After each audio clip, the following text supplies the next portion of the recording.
अस्सलाम वालेकुम।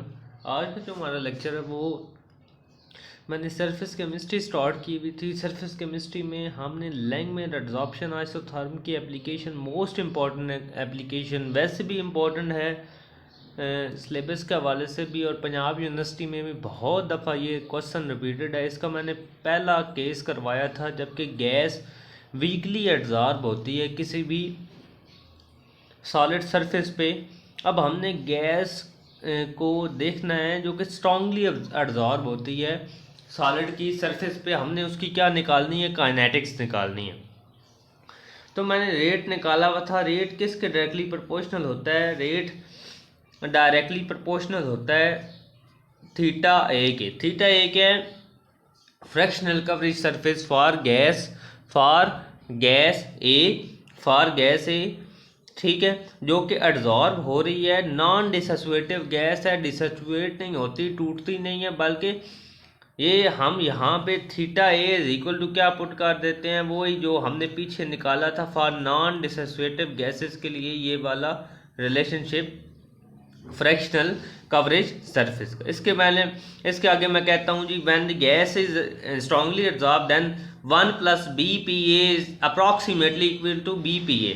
जब BPA ऊपर भी है नीचे भी है, ये दोनों क्या हो जाएंगे, कट जाएंगे, तो पीछे क्या बच जाएगा, KR हमारे पास क्या है, हेट्रोजीनियस और रेट कांस्टेंट है, ठीक है। अब रेट हमारे पास किसके इक्वल होता है, माइनस DPA यानी कि P और A नीचे सबस्क्रिप्ट में, ये आपने ऊपर नहीं मिक्स कर देना, DPA/dt। रेट आ गया, हमने वेरिएबल्स को क्या किया, सेपरेट किया और इंटीग्रेट कर दी।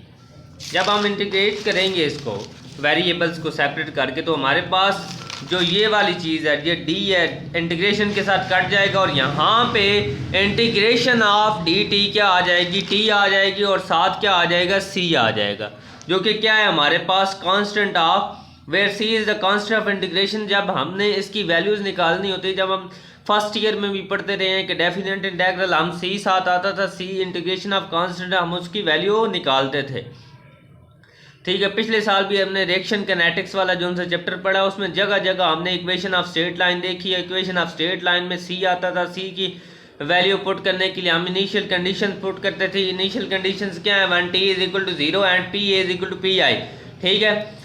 फिर C = क्या आ जाएगा हमारे पास, PA की जगह PI आ जाएगा, तो माइनस का PI आ गया और T क्या आ गया, 0, तो ये भी क्या होगा, 0। C = -PI। अच्छा, कांस्टेंट ऑफ इंटीग्रेशन का बता रहा था मैंने, कांस्टेंट ऑफ इंटीग्रेशन फाइंड कर लिया, -PI आ गया। उसी -PI को मैं इक्वेशन नंबर A में पुट कर दूंगा, इक्वेशन A में पुट करूंगा। जब इक्वेशन A में पुट करूंगा तो यहाँ पे -PI पुट हो जाएगा। ये हमारे पास, अब रीअरेंज करेंगे इसको, रीअरेंज करके -PI को जब इधर लेके आऊँगा तो ये क्या हो जाएगा, यहाँ पे माइनस हो रहा है, यहाँ पे क्या हो जाएगा, प्लस। जब प्लस होगा तो PI - PA = KRT। अब ये हमारे पास क्या आ गई, इक्वेशन ऑफ स्ट्रेट लाइन। इसमें x इंटरसेप्ट T है, y इंटरसेप्ट PI - PA है, और m क्या है, स्लोप है, ठीक है। अब this is equation of straight line passing through origin. अब इसको मैंने ग्राफिकली रिप्रेजेंट किया कि x एक्सिस पे T लिख दिया, PI - PA, क्यों ओरिजिन में से पास कर रहा है, C 0 है तो ओरिजिन में से पास करेगा, स्लोप क्या आ जाएगी, KRM, ठीक है। अब ये बहुत दफ़ा आप कर चुके हैं, BSc में भी, MSc में भी, या पार्ट 1 में भी बहुत दफ़ा ये इक्वेशन ऑफ स्ट्रेट लाइन आपने बनाई है, ग्राफिकली रिप्रेजेंटेशन किया। अगर आपको रिएक्शन कैनेटिक्स अच्छा लगता है तो ये आपके लिए हलवा है। अब आगे इसी जो हमने इक्वेशन निकाली हुई है, PI - PA = KRT, ठीक है। इस इक्वेशन को यूज करके हम क्या निकालेंगे, half life period of A gas A। अब हाफ लाइफ निकालने के लिए आपको पता है कि T = T हाफ पुट करते हैं, और हाफ लाइफ क्या होता है, जिसमें half of the reactant converted into product, यानी PA क्या हो जाएगा, प्रेशर ऑफ गैस A भी क्या हो जाएगा, हाफ हो जाएगा इनिशियल के।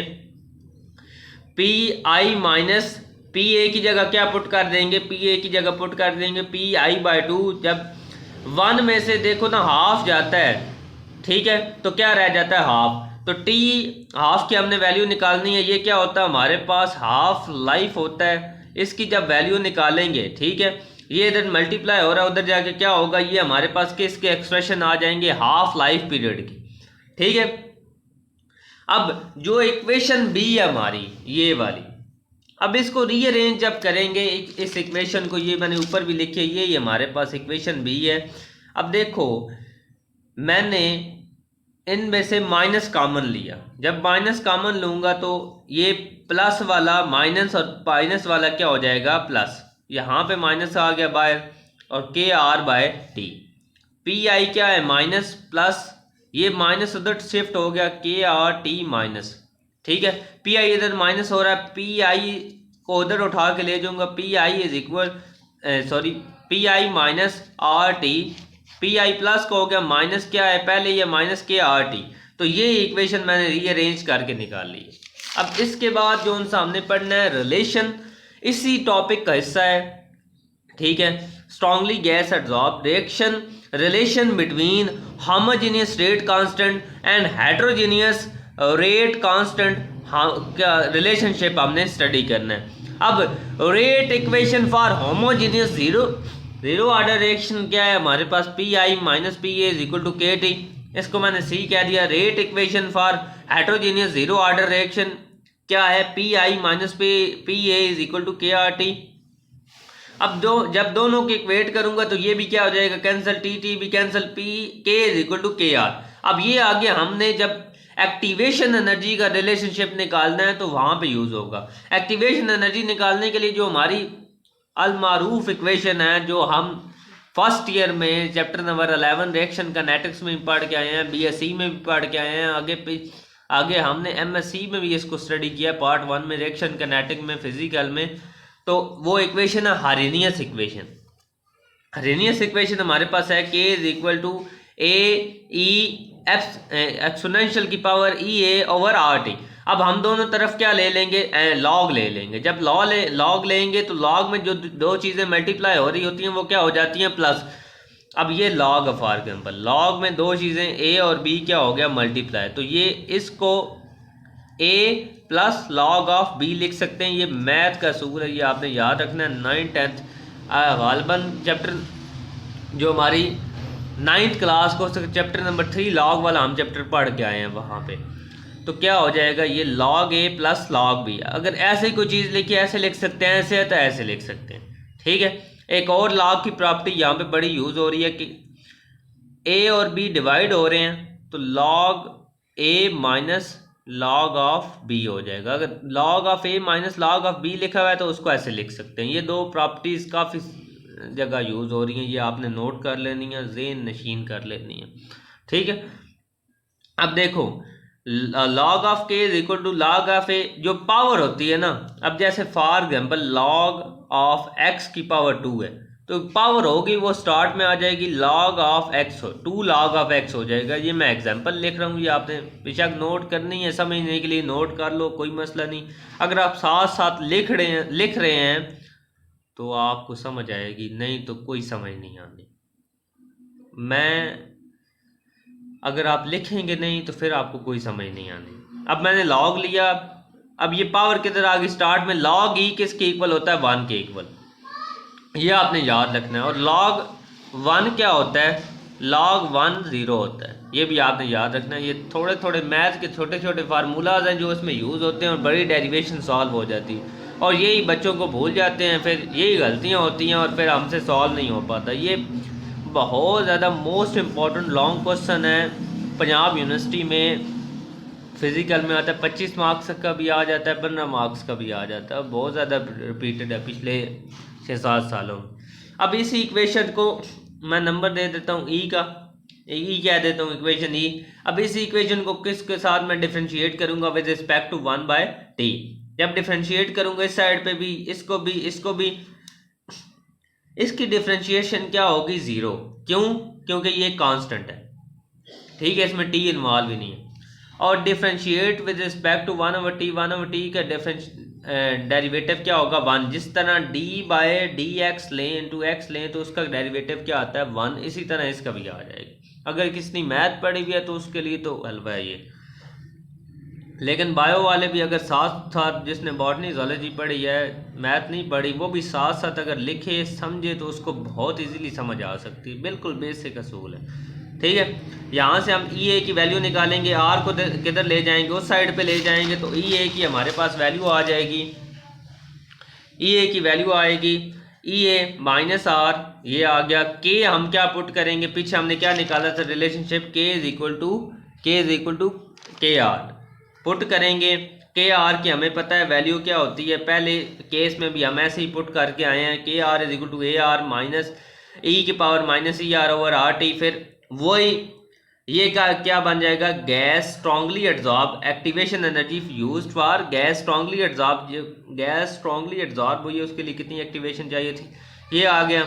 अब माइनस आर बाहर आ गया, डेरिवेटिव वाला बाहर आ गया। यहाँ पे वही नेशनल लॉग वाला असूल मैंने जो अभी पीछे आपको बता के आया हूँ कि दो फंक्शन क्या हो रहे हैं मल्टीप्लाई, उनको क्या कर लेंगे प्लस, ठीक है। अब जो पावर, अब देखो पावर आ रही थी तो उसको मैंने किधर लिख लिया, स्टार्ट में लिखा है तो नेचुरल लॉग ई क्या हो गया 1। तो हम फिर अंदर डेरिवेटिव लेंगे, यहाँ पे क्या है कांस्टेंट है और कांस्टेंट है 0 हो गया तो माइनस ई आर आ गया ओवर आर आ गया। यहाँ पे माइनस आता है ई आर बाय आर। अब देखो d/d t 1/t, अभी मैंने आपको बताया जब d/dx इंटू एक्स हो तो उसका डेरिवेटिव 1 होता है। इस तरह d/1/t इंटू 1/t हो तो उसका डेरिवेटिव क्या आता है 1। अब इसका 1 जब किसी नंबर के साथ भी मल्टीप्लाई होता है क्या होता है, वही नंबर आ जाता है। तो minus E R by R आ गया, आर के से कैंसिल, माइनस माइनस क्या हुआ प्लस, और ये हमारे पास रिलेशनशिप है एक्टिवेशन एनर्जीज का, ठीक है। और यहाँ पे हमारा जो kinetics of catalytic reaction of adsorb gas on solid surface zone है ना टॉपिक कंप्लीट होता है। ये बहुत ज़्यादा मोस्ट इम्पॉर्टेंट टॉपिक है पंजाब यूनिवर्सिटी के हवाले से। इसको आपने लाजमी याद करना है, समझना है। जो चीज़ आपको समझ नहीं आती बेशक कमेंट करके पूछ लो, कोई मसला नहीं है। आपको इंशाल्लाह आपके सारे डाउट क्लियर करेंगे इंशाल्लाह।